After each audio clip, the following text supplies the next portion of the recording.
Hello gamers, welcome to the weekend. This is the JRPG Report, not the Sunday special. However, this is going to be episode 116. We've got some fun news stories to talk about you for this weekend. I'll be honest, I couldn't really think of anything to do for a Sunday special, and there was a decent amount of stories that we could talk about to kind of get us through until next week on Wednesday when we'll do another one. And I like I said before, I kind of want to leave the door open for any major announcements that pop up during this month. I have this feeling, and there's certainly been a lot of rumors around that a lot of stuff is coming out this month in lieu of our big game shows. So I'm kind of waiting to see when, let's say, Cold Steel 3 release date finally drops. A set one, or 4 rather, not 3. Cold Steel 4 release date. Or really, I think the big one out there on everybody's minds in the JRPG world next is going to be what's going on with Tales of Arise. This is when we found out so much about it last year at E3. So I really feel like there's going to be a big announcement, and hopefully it's not a big announcement of some sort of bad delay, but that it is coming, and hopefully coming soon. So yeah, that's kind of what we're doing. We're keeping those channels open, and so that we can have plenty to talk about. But we've got lots of stuff to talk about today, and kind of the big one that we talked about last week, and that was that it was delayed in Japan. Well, we are getting what is known over there as VVVtunia. We're going to get it as Neptunia Virtual Stars. This is coming out for PlayStation 4 in North America and Europe. And as of right now, it is just saying a 2021 release date. VVVtunia is still coming out for PlayStation 4 on August 6th in Japan. So by that timeline, you're probably talking about early 2021. I can't imagine there's a ton of text in this one. It is a hack and slash, really more action-based experience than is typical to find in the Neptunia games. But obviously there's still going to be some and some voice acting, so I can't imagine it'd be a ton of them. So here is an overview of the game via Idea Factory International. I'm not sure if this has been really changed at all for a Western audience, but let's just go over it anyway. Here is the story. They say, in a dimension called Virtualand, a virtual planet that exists within it contains an extraordinary ability to produce a commodity known as content. Of these celestial bodies is a tranquil planet known as Emo. It was the latest target of a nefarious group whose sole purpose was to destroy content created by virtual planets, also known as Anti. The decimation of Emo has left its citizens hopeless. Here are some of the key features for the game. You can switch on the fly, that's right, seamlessly switch perspectives between melee and range shooter characters in a fast-paced hack and slash battle. Get right to the combos for more bonuses and greater damage. We've talked about this one a little bit, and that is the beat tick rhythm. They say you can team up with real life virtual YouTubers and get fans riled up in a beat tick rhythm game performance to save the planet. They say that background music can help or hurt you in special boss battles, changing battle conditions and even unlocking coordinated finishing moves. And you can cheer up with those virtual YouTubers as well. VTubers can randomly join your battle to help out. With their support, they can cheer you on during play and even provide you with a special prize if you make those dreams come true. A little bit of a departure from the standard Neptunia game, as they are incorporating these VTubers into this world, but those games have always been about that virtual console war that's going on. So everything's now virtual as far as cloud, YouTube and all that type of stuff, so it only kind of made sense for them to go on that route as well. We'll have to wait and see how well this translates to a Western audience. They've always been geared more towards Japanese, but certainly have plenty of quirks for the rest of the world. But we'll see how this one kind of plays out. It looks interesting. It's a little more action based than I'm used to liking, but who knows? We'll see how it goes. As for the original VVVtunia, there was an updated website from Compile Heart, and there was a new batch of confirmed virtual YouTubers, and they had a music video soundtrack. So there's, as of right now, there's 12 sounds on the soundtrack, and they gave kind of a little sample of 6 of those. The video is about 2 minutes long. You can go check it out on the JRPG Report YouTube channel. I've got that listed for you guys. You can check that out, or if you want to see this article that has the list of all these virtual YouTubers, you can check that out on our Facebook page or Twitter. I repost all that stuff so that you kind of get a feeling. You know, I go over the news, but I don't deep dive into too many things, as well, I don't know who all these showroom Twitter guest YouTubers are.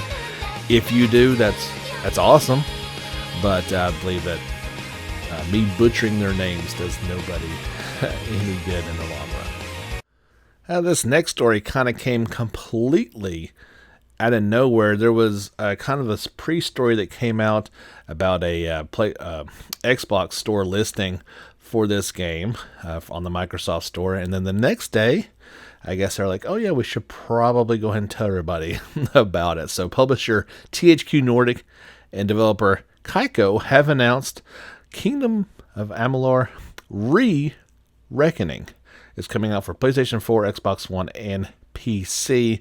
This remastered version of the February 2012 released action RPG will release on August the 18th at a discounted price of $39.99. Of course, if you are so inclined, there is the collector's edition. That'll go for a hefty $109.99. In that collector's edition, you will get a copy of the game, of course, a Lin Shear collectible statue, measures at, well, this is in centimeters, so 21 centimeter, no, okay, here's inches, 8.2 inches tall by 7.1 inches wide. That's a pretty decent size. You get the soundtrack CD, an Amalur keychain, and 5 artworks. Pre-orders for both of those are now live on Amazon. And I know this is not a traditional JRPG, but it is a game that I kind of put, when I posted this the other day, and when Dalton was talking about it on his page, I made the comment that I can't remember if I like this game or not. And I can, you know, I'm sitting over here and I'm looking at it on my shelf for PlayStation 3. I want to say I liked it, but I don't necessarily remember. I think this one came out about, maybe not. I was thinking it came out about the same time as Dragon's Dogma, but maybe my memory's a bit fuzzy on that one. But it was a very cool game. Like I said, it kind of came out of nowhere. Here is the about via the Microsoft Store. The hit RPG returns from the minds of best-selling author R.A. Salvatore, Spawn creator Todd McFarlane, and Elder Scrolls 4 Oblivion lead designer Ken Ralston. Comes Kingdom of Amalur Re-Reckoning. Of course, it was called Reckoning the first time. Remastered with stunning visuals and refined gameplay, Re-Reckoning delivers intense, customizable RPG combat inside a sprawling game world. Here are some of the key features. You can build the ideal character for the most intense combat, choosing from a countless combination of skills, abilities, weapons, and pieces of armor. A revolutionary destiny system allows you to continuously evolve your character class to your style of play. Seamlessly integrate magical and melee attacks as you take on scores of enemies and grand fight sequences. Finish them off with a brutal fate shift kill. You also there are both the downloadable contents included in this one, the Teeth of Naros and Legend of Dead Kel, and they say and more, so I'm not sure what that necessarily means. There are hundreds of hours of RPG play awaiting you. Explore deep levels of lore in a universe steeped in 10,000 years of fiction, created by New York Times bestseller author R.A. Salvatore.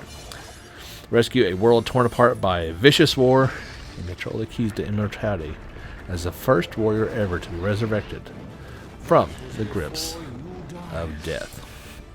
Of course, there are all kinds of improvements to the visuals on this one. There was no movie to go along with this one. There were some images to go along with it. It wasn't a bad looking game the first time around, so I can imagine it's going to look pretty sweet on some current software. So if you are a fan of that original, you get to play it all over again, and that is going to be on August the 18th.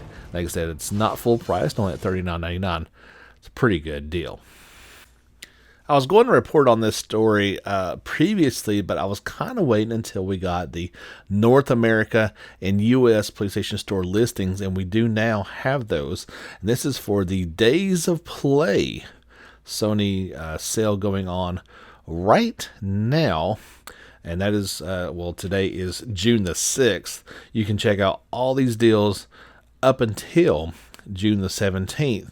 And I kind of want to go over most of these. There's not that many of them. These are prices for, like I said, North America, U.S. region, PlayStation Store. You know, typically we always focus on the JRPGs, and rightfully so. But there's a lot of good deals on here, and I'll go down the list of them. Assassin's Creed Origins, $12. You can get Batman Arkham Knight for just $4. The entire BioShock collection for $12. Code Vein still a little pricey. They got it up there at $36. Dark Souls 3 Deluxe Edition, $13.59, just to be contrarian. Days Gone at $14.79. Dead by Daylight's $12. Devil May Cry 5 with those red orbs, right about $20. Death Stranding down to $24. Dreams, which just came out not long ago at all, down to $30. You can get Final Fantasy XIV Complete Edition, $36. Does not require PlayStation Plus. There is that monthly fee that you got to pay over to Square Enix. So, Hitman 2, $12. Hunt Showdown, $24. Monster Hunter World Iceborne, $30. You can get the original Ni no Kuni for $20. Excellent price. Ni no Kuni 2 for $18. If you're looking for a PlayStation Plus subscription, now's a good time to get that. Normally $60, down to $42. Red Dead Redemption 2, $27. That's a whole lot of game for $27. Resident Evil 2, I just played through it. Exceptional for just $20. Can't beat that. Resident Evil 3, still a little pricey, right about $40. Resident Evil 7, $10. Sekiro Shadows Die Twice, $39, and The Outer Worlds down to $30. One title I skipped over that because I want to talk about it just a little bit, and that's Persona 5 Royal is down to just $45. That game, just coming out in March. Don't typically see those games go on sale that often, but that's 25% off, down from $60, and well worth it, to say the least. Now, a lot of these prices are also on the physical edition if you want to check out over on Amazon. A bunch of these you can get for fairly cheap, maybe not quite as cheap as some of these are, but I think I've seen even a handful that were even more. I did on a whim check out if Ni no Kuni on the Switch on GameStop was on sale, and it was not. It's still $30 on it. I'm not sure on Amazon. I may look into that a little bit more. That is one I wouldn't mind picking up again if it's on, especially if it's on sale. But yeah, I can't recommend Persona 5 Royal enough. And on sale, on top of that, is really a steal. You should definitely go and pick that one up. Another few days has passed, so it is just about time to have another video from Sword Art Online, Alicization Lycris. This time, it is focused on Eldri Wolfsburg. I hope I said that correctly. Eldrie. This is the fifth video in the series.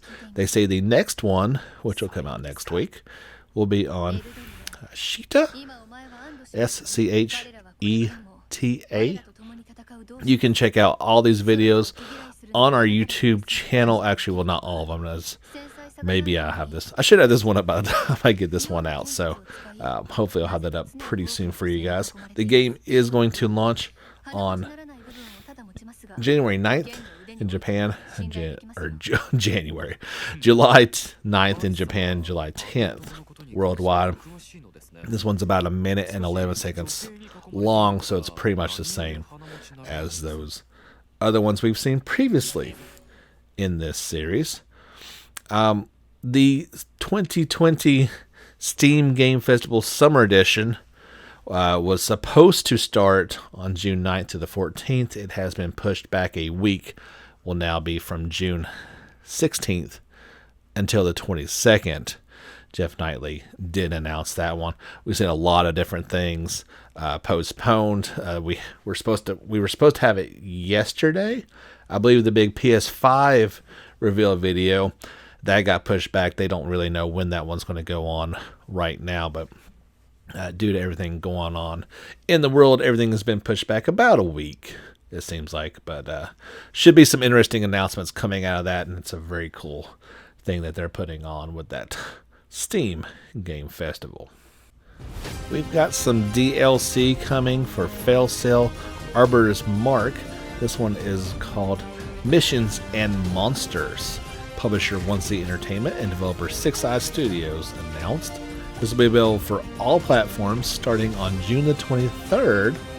Pretty reasonable price, $12.99 for this DLC pack. Here is what it is. Missions and Monsters is the first expansion to Fail Sale Arbiter's Mark and brings several new additions to enrich the gameplay. You are now able to recruit powerful monsters from across the land, customize them with your own classes, and send them into battle alongside the rest of your forces.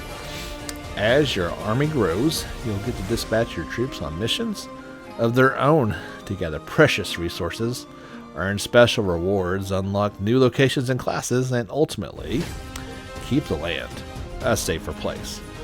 Face new challenges that will test your tactical mettle as you embark on larger scale battles against the deadliest monsters the land has ever seen. So you can kind of embrace your inner Pokemon or monster hunter or monster tamer things. You do have 3 new human classes, the Beastmaster, Samurai, and Wrangler, along with a variety of new powerful abilities to your arsenal. Of course, new equipment and crafting options, 5 new locations, new encounters, upgrade the Arbiter's guilds across the lands, new in-game system to send recruits out on missions, let you collect new rewards and open up new content, new songs.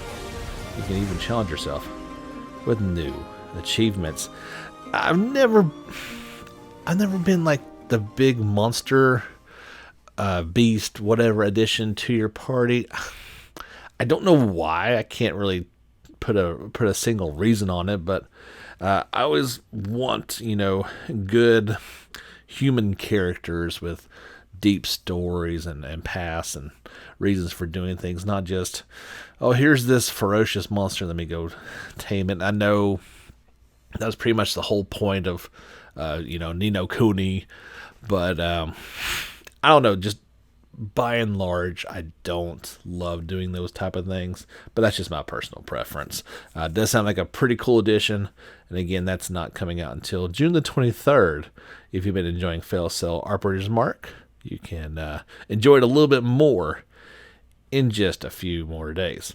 That seems like a pretty decent spot. We'll take a quick timeout, be back on the other side with the second half of episode 116 here on the JRPG Report.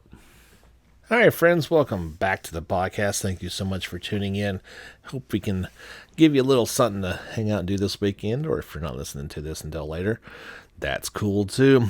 Don't forget to give us a like on Facebook, follow us on Twitter, subscribe on YouTube. I try to put out a daily JRPG video, whatever's going on in the world.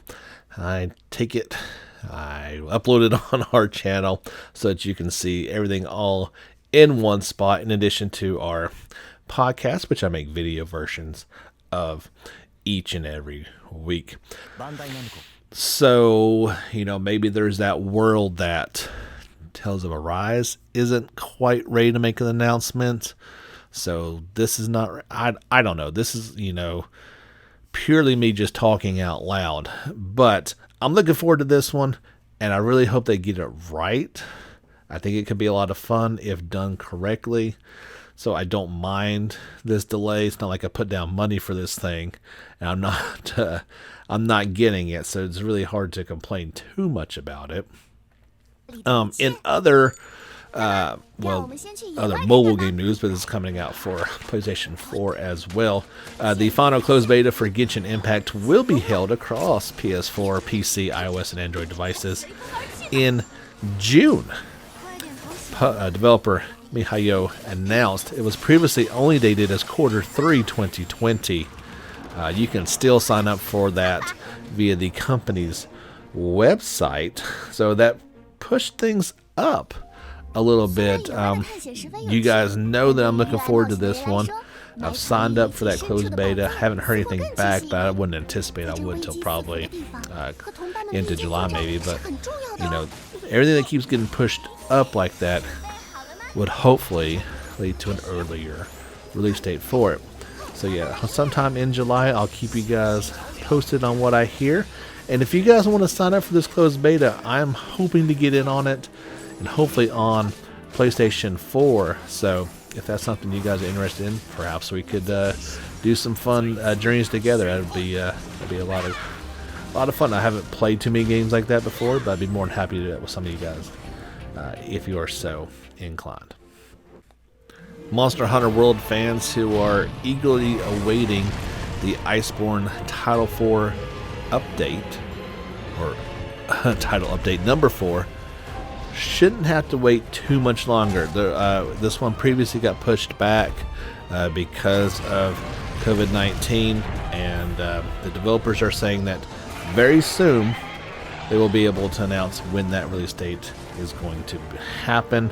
As soon as that does, of course, I will push that out to you guys. I always love those announcements about an announcement.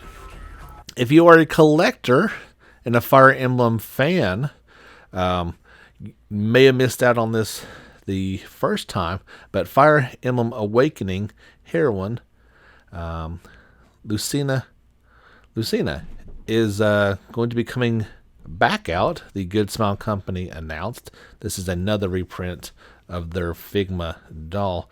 Now, that's obviously good news. The bad news is it's not going to be until February 2021. She had first appeared in April of 2015, and then again in August of 2016. So this is actually the third iteration of it. When that does, pre-orders will open up on January the 29th via the Good Smile Company store, and she will cost $73.99. Not a terrible price. It looks like a fairly detailed figure with a lot of poses. I always like the stance. I've got the good backing to them that'll hold them in place. Good looking figure, and if you missed out the first two times, you'll be able to get it perhaps this time. Sakura Wars fans, you'll be able to get the original soundtrack to purchase on June 24th of this year. You can get it either digitally or physically. The digital one will be a little bit less. It'll go for about $32. The physical version will be about $40. and will be 3 discs. You can get that from either iTunes or Amazon via the Amazon Digital Store if you are so inclined. And fans, if you just want to get certain tracks, you can do that as well. They'll be about $2 each if that is what you are hoping to do. Yeah, that soundtrack will be available on June the 24th. We talked briefly the other day about the new Legend of Heroes Hajimari no Kiseki. Some information that popped up about the True Reverie Corridor side content. Got a little bit more information about that, but I actually don't want to go too much in detail on it. Basically, just say that is this a mysterious extra-dimensional space from each story route.